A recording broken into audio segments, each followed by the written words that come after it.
One of the less examined logistical realities, is how quickly critical materials deteriorated when exposed to extreme environmental cycles. Timber used in forward positions and temporary infrastructure often failed not because of combat damage, but because of structural fatigue caused by moisture, freezing temperatures, and rapid thawing.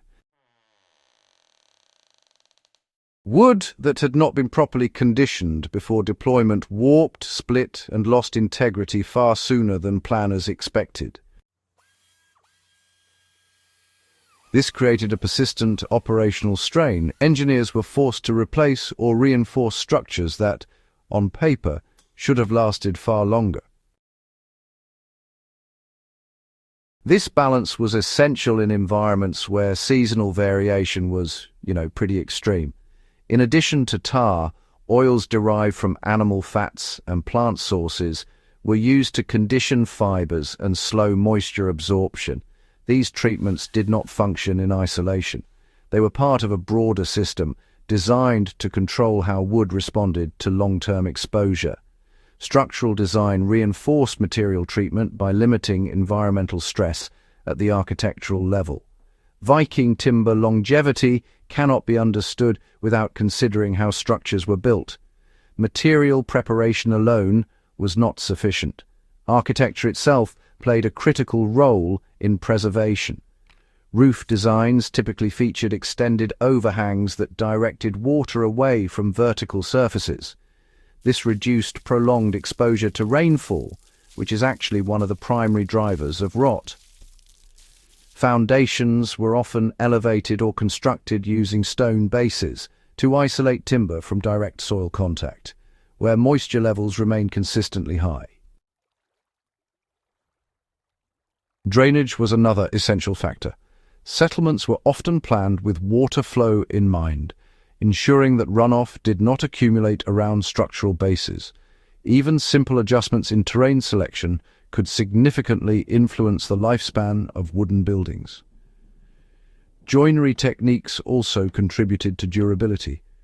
Flexible joints such as mortise and tenon allowed structures to respond to seasonal expansion and contraction without cracking.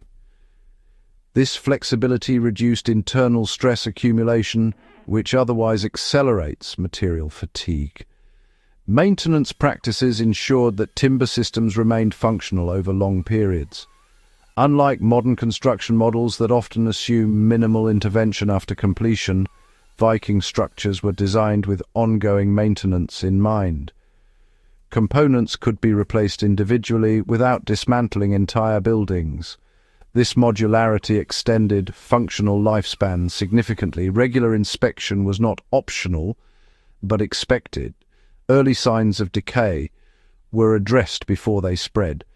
This required familiarity with how timber changes over time, something that was widely understood in societies where wood was the primary construction material. This maintenance-oriented approach reflects a broader principle. Durability is not a fixed property of material, but a sustained condition achieved through continuous management. When compared to 20th century military logistics, the Viking system reveals a different relationship with time and material stability. During the Korean War, rapid construction requirements often prioritized speed over long-term material conditioning. Timber was processed, transported, and deployed under tight operational timelines. While this enabled large-scale infrastructure development, it limited the time available for natural stabilization processes. In environments with extreme seasonal variation, this created predictable structural issues.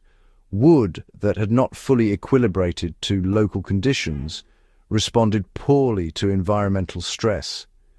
This resulted in increased maintenance demands and reduced operational efficiency over time. The contrast is not a matter of technological superiority. It reflects different constraints. Viking systems were optimized for endurance under scarcity. Modern systems are optimized for scalability and rapid deployment. Each approach solves different problems. The underlying principle is that timber longevity is determined by system integration rather than individual techniques. The so-called Viking timber hack is not a single method. It is a coordinated system involving material selection, environmental control, chemical treatment, architectural design, and maintenance cycles. Each component reinforces the others. This systemic approach aligns with a basic material reality. Wood is not static. It is responsive to moisture, temperature, biological activity, and mechanical stress. Effective preservation must address all of these factors simultaneously rather than in isolation. Modern materials science has introduced more advanced treatments, but the core challenge remains unchanged. Durability depends not only on composition, but on how materials are managed throughout their life cycle.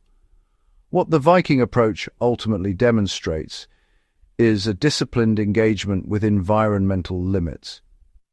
The survival of timber structures through centuries of cold winters was not the result of a hidden formula. It was the outcome of consistent observation, incremental refinement, and respect for material behavior. Rather than attempting to eliminate decay entirely, Viking builders learned to control its progression. This distinction is important. It shifts the focus from resistance to management, from permanence to adaptability, from control over nature to cooperation with it. In survival contexts, construction planning, and historical analysis, this perspective remains relevant. It emphasizes that longevity is achieved not through force, but through alignment with environmental conditions. Understanding these systems does more than illuminate the past. It provides a framework for thinking about durability in any context where materials are exposed to time, climate, and use. If these deeper historical patterns are worth exploring further, subscribe to History Vault and share this video.